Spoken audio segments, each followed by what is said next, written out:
gran falta de asertividad.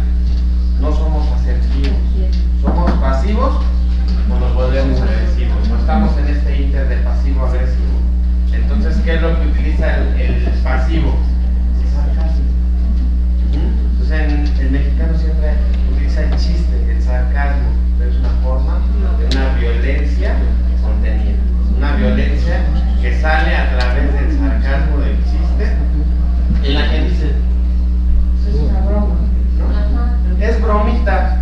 Entre broma y broma. ¿Sabes? Y entonces, el físico, que es como en el que todos nos damos cuenta, porque no hay forma de ocultarlo, o bueno, o en ocasiones sí, porque también los niños y las niñas buscan la forma de pegar o de golpear donde no se ve. Entonces, muchas veces es en la parte de los genitales. Yo no me sé donde no se vea, ¿no? Entonces el agresor justamente busca esos puntos donde nadie nos puede dar cuenta. Si hay algún punto muerto de la escuela, ahí es donde Exacto. van a ir y donde lo van a hacer. Recuerda todo lo demás que niños, todo el baño, ¿no? Ajá, a la hora de salir, en el baño, en el recreo, donde ponen los botes de basura, que casi nadie va para allá. No sé, saben exactamente los puntos estratégicos donde ellos pueden desarrollar toda esta parte de agresión.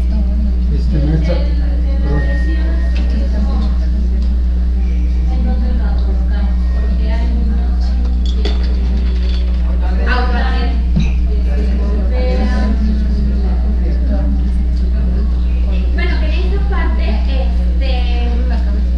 no, bueno, entra en autoagresión. No es. Pero ya es otra corriente que tiene que ver más con una cuestión de ansiedad, depresión y moda. Porque una pequeña sexo se cortaba. Todo. Entonces hubo algunos niños que la agredieron físicamente.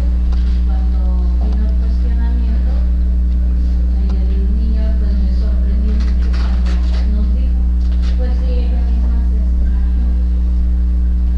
Sí, ¿a poco le duele lo que yo le hago? Sí, hace un montón de cosas. Sí, entonces sí, había que respirar y hacer muchas cosas ahí, pero eso es una provocación. Le das permiso, le abres la puerta. Ese es otro tipo de violencia, exactamente. De hecho, ahí se juntan tres factores: ansiedad, depresión y una moda que después se vuelve adicción. Entonces, por ejemplo, ahí para tratamientos que tienen que ver con eso, tienen que manejarlo por lo menos dos especialistas. Uno que sepa de ansiedad y depresión, y otro que sepa de adicciones, de conductas compulsivas, porque al final de cuentas empieza como una moda, pero ya después es una compulsión de estarse autoflagelando, lastimando, y después puede llegar a una patología más grande. ¿Sí? Sí, perdón, quería comentar. Yo recuerdo en la época que sería el segundo año de primaria, yo creo que muchos de los que aquí se encuentran como hombres, que seguramente vivieron lo mismo que un servidor. Yo recuerdo que entraba al salón, hacía al inicio del ciclo escolar, y hacía como que una revisión, una exploración aparentemente de las capacidades de los propios compañeros. Y yo recuerdo que decía: toda esta fila me hacen los mandados, esta como que quién sabe, pero con aquella ni me meta.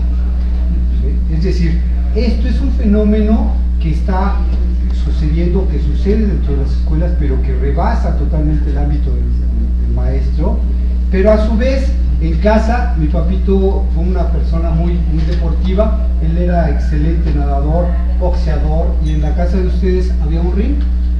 Y en este ring, yo recuerdo que mi papito nos ponía siempre con jóvenes mayores. Perdón, Arturo, si me permites. Y entonces lo que decía mi papá era lo siguiente: nos ponía los guantes, y nos decía: si no le das, yo te doy. Es decir, y sin embargo, aparentemente todo era positivo. Termina uno aprendiendo a defenderse, obviamente. Termina uno construyendo y no ser a través de los golpes para darse a entender. Pero yo a lo que quisiera llegar es que finalmente hay fenómenos que sí se están cristalizando dentro de las escuelas y que también están favorecidos por los propios padres, y los padres llegan con ustedes y llegan con la espada desenvainada, ¿sí? Y creo que lo que comentaba, y los propios maestros también, y yo creo que en este planteamiento que decía la maestra, de que tendríamos que aprender a entender que atrás de toda agresión hay una inseguridad, ¿sí? Que esta es una columna vertebral, siempre sucede así. Si yo te quiero pegar, es porque atrás de mí hay una inseguridad para que me cuestiones, para que me quites toda la oportunidad de ser, ¿no? Sí, de hecho hay que, yo creo que trabajar mucho en las relaciones humanas, en las relaciones personales, y no nada más de niños con niños, niñas con niñas, maestros y maestras, maestros y directivos, maestras y directivos, porque a veces el problema viene de un mal ambiente laboral que se provoca solamente por no saber solucionar el problema. No me saludó, maldita, le voy a hacer la vida imposible. No, solamente por no saludar. ¿Dónde yo he escuchado eso? Cuando cada uno trae sus propias broncas. Pero al final de cuentas, nada más para ya apuntar es si creamos un mal ambiente laboral, el resultado van a ser conductas de cinismo. Definición de conducta de cinismo: conducta que le hace la vida más difícil a las otras personas. Por ejemplo, conducta de cinismo de un burócrata. Sé que le puedo poner el sello, pero antes le digo, ve y sácame 2 copias. Voy y saco 2 copias. Se la pongo, ya llévese. ¿Y para qué quería las copias? De respaldos para usted. Le hice la vida más difícil a esa persona. ¿De qué regreso estamos hablando? Conducta de cinismo. Sé que la RIS tiene que entregar ese reporte a la SEP a las 7. Son las 12 del día. ¿Ya? Ahorita ya se lo tengo. Sí, ahorita. A las 6:30 ya está. Tome. Y sabemos que hace una hora de camino. Conducta de cinismo. Estoy haciendo el trabajo más difícil a mi compañero. Eso es lo que nos va a llevar. Eso es lo que nos lleva un mal ambiente laboral. Pero entonces, ojo, ya para concluir este punto, lo que tenemos que hacer es trabajar en el desarrollo humano, trabajar en lo de uno, en lo que uno tiene que relacionarse con los estudiantes, con los demás docentes, con los directivos y además con los padres. ¿Sale? Sí. Bueno, yo creo que hay un punto muy importante porque también es una forma de relacionarse. Nos hemos encontrado casos en donde el niño agredido dice, no me hizo nada, estábamos jugando, porque finalmente es un niño en donde a lo mejor en ningún círculo del grupo encaja, y de alguna forma ahí está, pertenece a ese grupito, y de todas maneras está siendo agredido, pero él, con tal de pertenecer, de ese sentido de pertenencia, el niño, él dice, no es cierto, estamos jugando, ¿sí? Se nos dio el caso de un pequeño en la secundaria, el niño, incluso hasta la ambulancia llegó, porque al niño, no nada más fue la agresión verbal, porque supuestamente era así como bueno, si aguantas, ahora le entras, ¿no? A nuestro grupito, pero no nada más era la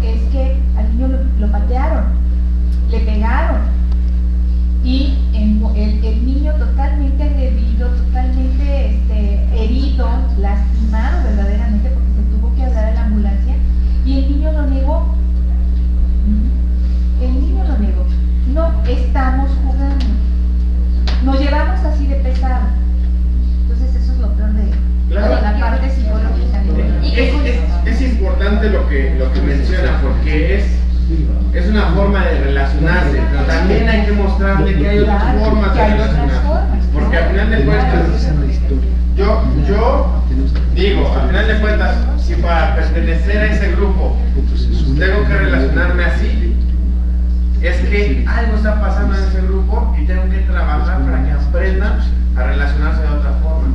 Esa misma energía que ocupan para la destrucción, si nosotros como moderadores la canalizamos de buena forma, se puede utilizar para la construcción. Se ha demostrado que en zonas donde hay violencia o guerra, si tú le enseñas a las personas a construir, por ejemplo, en tu escuela dices, vamos a hacer aquí un puente, y le das la herramienta y le dices, a ver, vamos a hacer, si somos tan buenos vamos a construir, y le das todas estas herramientas y los diriges, no les gritas, les diriges, estás ahí, motivas, estás mostrándole cómo se pueden relacionar de otra forma, construyendo, no destruyendo. ¿Sí? Muy bien, profesor, ¿quería comentar? Ese y ya. Sí, la maestra estaba antes, pero no. Los dos y ya. Y yo comentaba ahorita que estas partes de la violencia tendríamos que revisar históricamente, porque de repente asumimos papeles que vienen a lo mejor desde los aztecas y hemos repetido patrones y culturalmente aceptamos, pero yo me tengo que revisar en qué papel estoy. ¿Sí? Si yo no me reviso y no reviso mi historia y no reviso eso de las constelaciones que hablaban hace ratito, etcétera, y me explico por qué soy como soy, digamos, de repente por qué acepto yo maestro o yo director violencia dentro de mi escuela, ¿sí? ¿De qué lado me pongo? ¿Sí? O el ejemplo que ponía la maestra, ¿no? Casi todas las pandillas operan bajo este sentido. Para que yo te acepte primero tienes que ser golpeado, ¿sí? Para que después pases a pertenecer a mi grupo, para que después yo sea el violento, ¿sí? Entonces, aquí es a donde tendríamos primero que partir de nosotros mismos para poder dar una respuesta a, porque de repente lo que hacemos es, el otro es poco tolerante, el otro, ¿sí? Y cuando yo digo Eduardo Robles hace, ¿no? O permito, o simplemente ¿cuántos de nosotros no somos violentos en juntas de consejo técnico, ¿no? Ay, maestro, no estudiaste. Ay, maestro, es que el oficio lo necesitábamos para ayer. ¿Sí? Y esto no lo contemplamos nosotros. ¿Se me explicó? Siempre hablamos de los, ¿sí? Hablamos de los psicólogos, hablamos de los maestros, hablamos de los supervisores, hablamos de la regional o el regional, entonces, etcétera, ¿no? Y yo qué tanto fomento o dejo de fomentar este tipo de cosas. Ahí es donde entra el triángulo que dice la maestra. Así es, ¿no? Y yo ¿En creo, qué posición me encuentro? así es, y yo creo que tendremos que revisarlo, ¿no? Y justamente yo creo que esto del bullying va por ahí la violencia, ¿no? ¿Y por qué aceptamos la violencia, ¿no? ¿Y por qué aceptamos a rateros que estén en el poder? ¿Por qué aceptamos que esté mi supervisor robando, ¿no? Si es que lo hace? ¿O por qué acepto que el otro? Y además, hoy, ¿por qué empoderamos a los narcos, no? ¿Sí me explico? Porque además, pregúntale a todos los niños qué quiere ser narco. Oye, ¿sabes que el narco mata? Sí, pero es rico. Y tiene muchas viejas, y tiene muchos hombres, y tiene... Y además... Sí, exacto. Y además, los medios masivos, periódicos y demás, lo avalan. Y me dicen, por ahí es el camino correcto, ¿no? Sí, te dan la guía, ¿no? Exacto, y te dicen, aquí está la luz, ¿no? ¿Para qué quieres más? Mejor vuélvete el narco y no pasa nada, ¿no? ¿Sí me explico? Yo creo que por ahí tendríamos que, ¿qué papel estoy jugando yo, Eduardo, ¿no? En todo este fenómeno que además no solamente se da en este Distrito Federal, sino se da al interior de la República, se da en Colombia, se da en Rusia. Hoy los rusos aceptan la prostitución, ¿no? Como un hecho cotidiano, ¿no? ¿Y eso quién lo implementó? Tirar el muro de Berlín, ¿no? El planteamiento de los norteamericanos es prostitúyete y no hay bronca, ¿no? ¿Sí me explico? Entonces, ¿qué valores tenemos? Entonces, aquí está en juego muchos de nuestros valores, muchos de nuestros haceres, ¿no? Claro. Muchas gracias. ¿Ya?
todo está bien, una oración a veces, de las manos, ¿no? Este hormigueo, ok.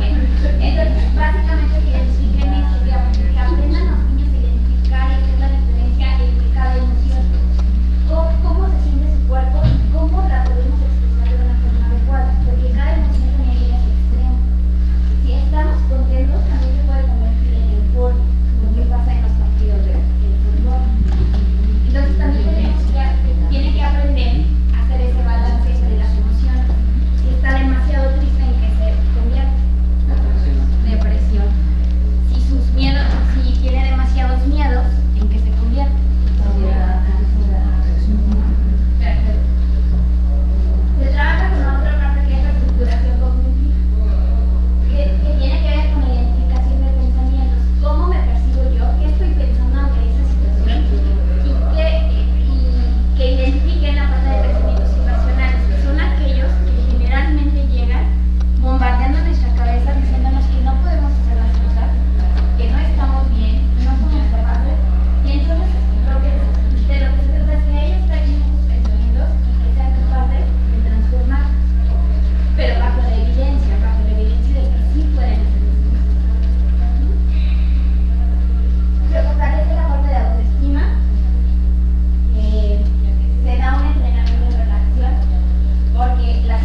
Porque el enojarte contigo, pues no es malo, pero si te quedas ahí,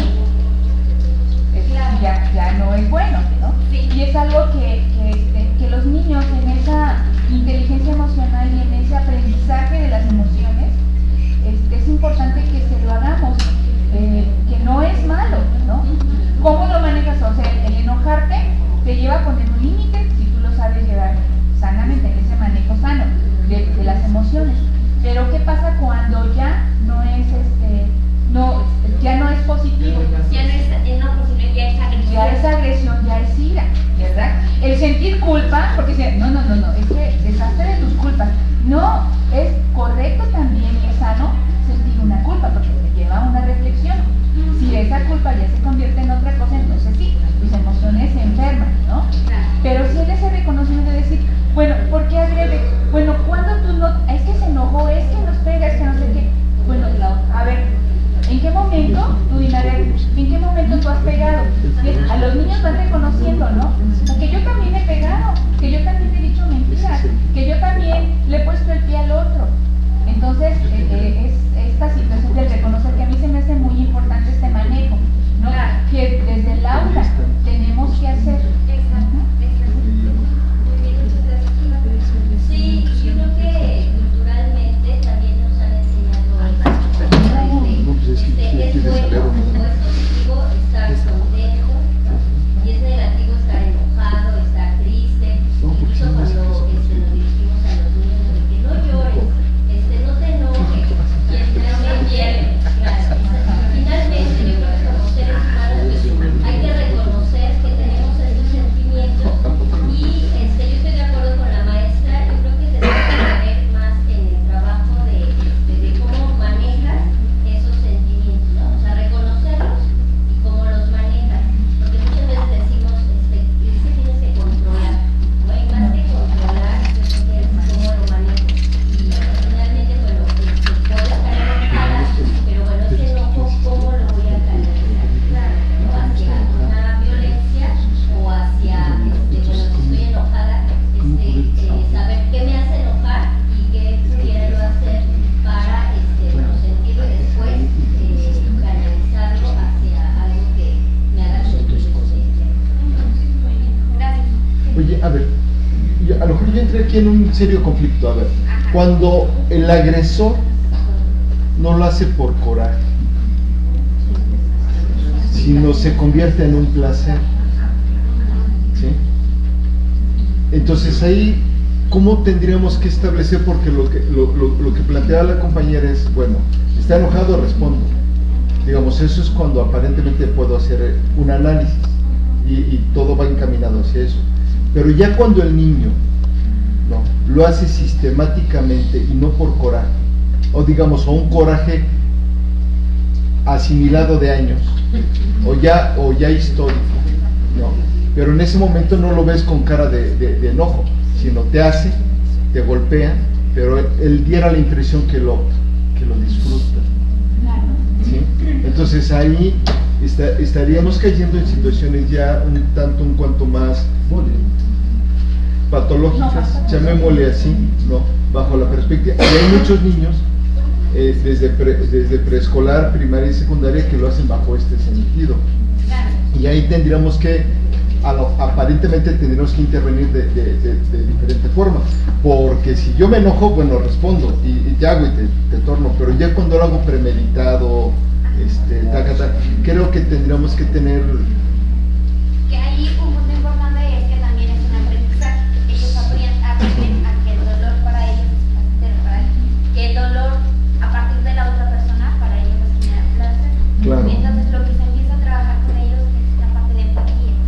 Entonces desarrollar en ellos la empatía, que puedan entender que las otras personas también sienten y que hay situaciones que a él también le pueden provocar dolor. Sí. Y ahí es identificar las situaciones que a él le pueden provocar dolor y a partir de eso empezar a generar empatía en ellos, porque es algo que no tienen desarrollado, que totalmente no. Entonces no saben reconocer si el otro está triste, enojado. Claro, a ver, pero yo creo que desde mi óptica, hasta lo poco que sé de esto, creo que esto tendría que ver ya con fenómenos más también químicos, a donde yo puedo establecer esta parte que no me percibo o que no estoy percibiendo esto de que el otro sufre. Sí, pero eso ya estaríamos cayendo en situación, y de ahí la importancia de hacer una observación, una mirada, etcétera, etcétera. Entonces, digamos, no está tan fácil porque de repente decimos el diagnóstico, es TDAH, quién se qué, pero sin tener, como yo siempre he dicho, los pelos de la burra en la mano. Simplemente de repente doy el diagnóstico por salir del paso, ¿no? Yo creo que no está tan, digamos, no es tan sencillo esta parte del bullying, esta parte de hacer esto, y tendríamos que ver muy específicamente el diagnóstico, ¿no? Claro,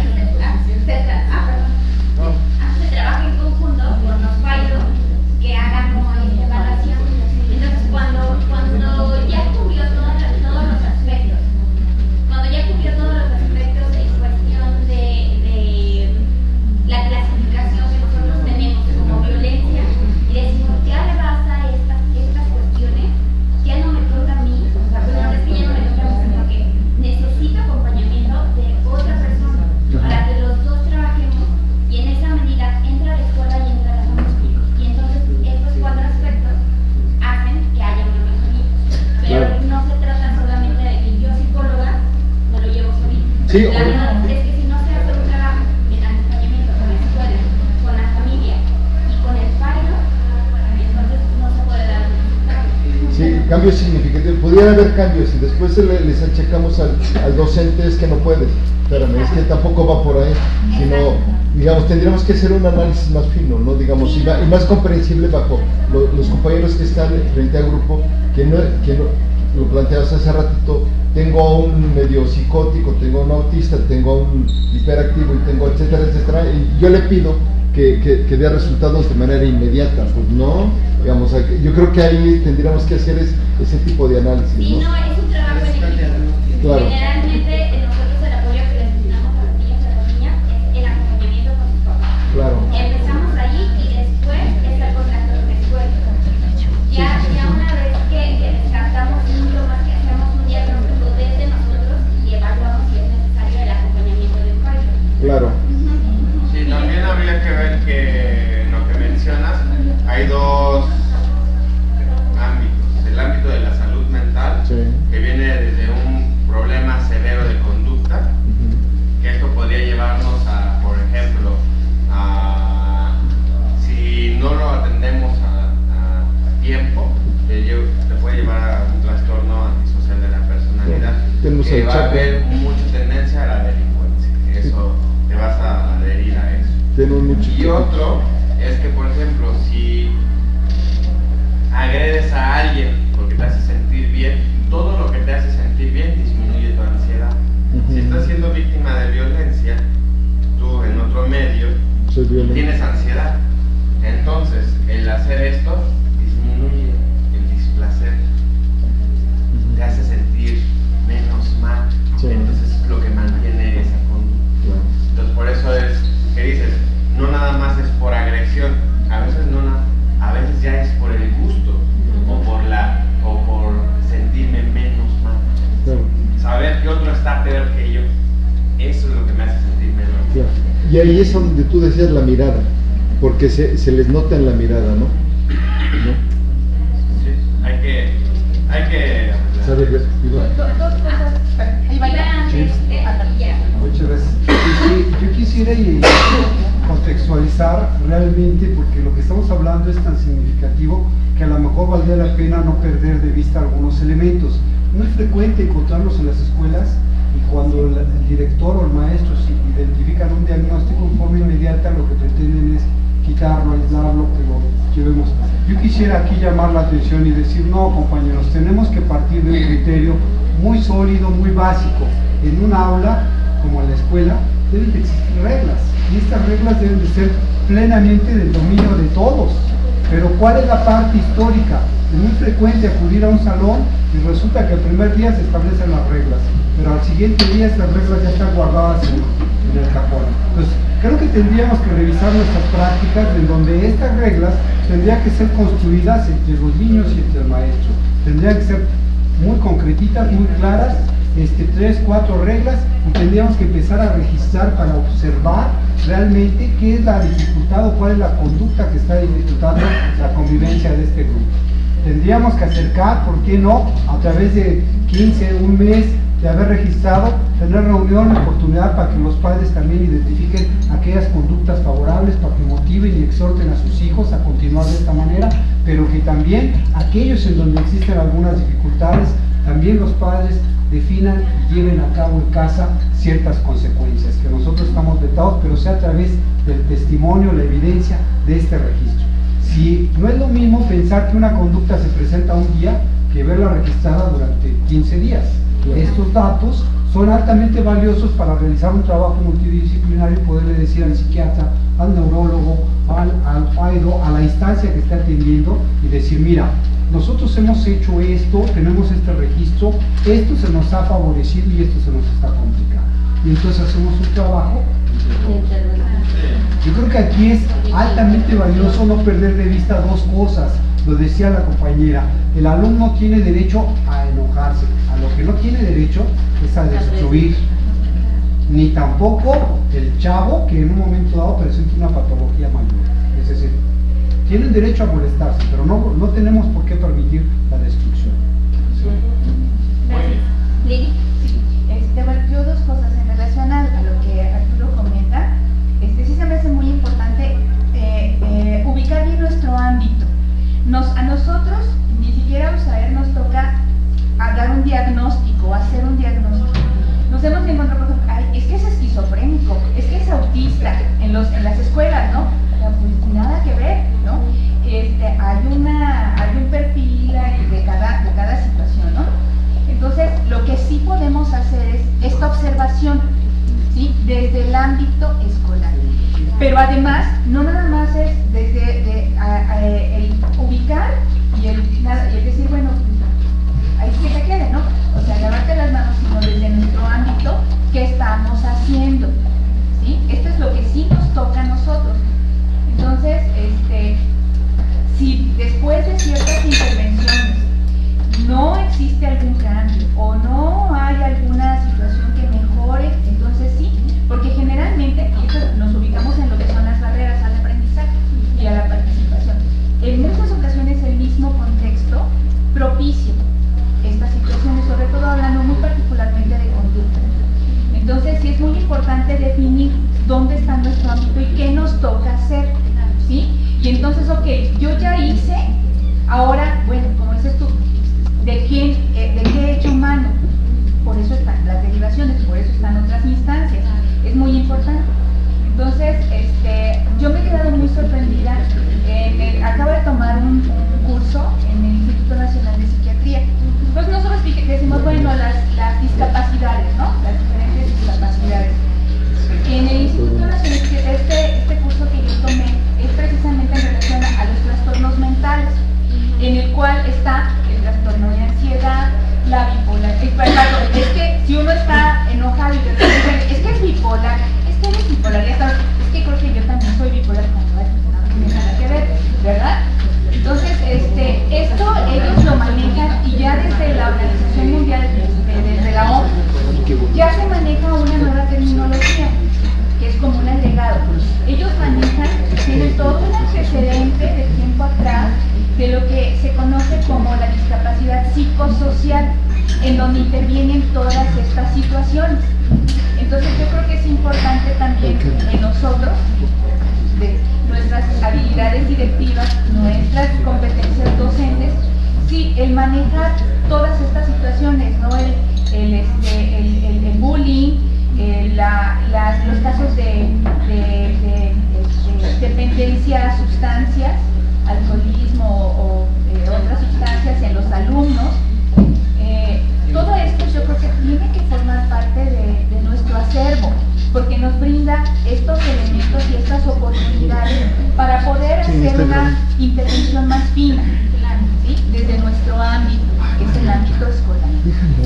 Sí, es importante no poner etiquetas, y finalmente las reglas que el hecho de dar un diagnóstico tiene que ver con el tratamiento que nosotros vamos a dar, que como psicólogos, como psicólogas,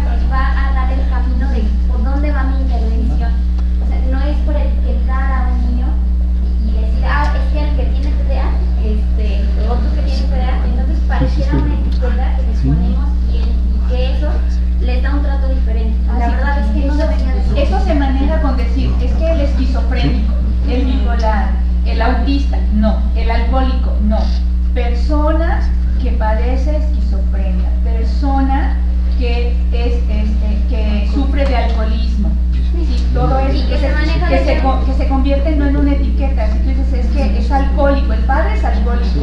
O sea, ya estás etiquetando. Es que es un niño que veamos. Sí, que el diagnóstico se maneja desde un ámbito clínico, totalmente. Claro, ¿no? Y también sí cabe mencionar que aunque seamos docentes y hayamos estudiado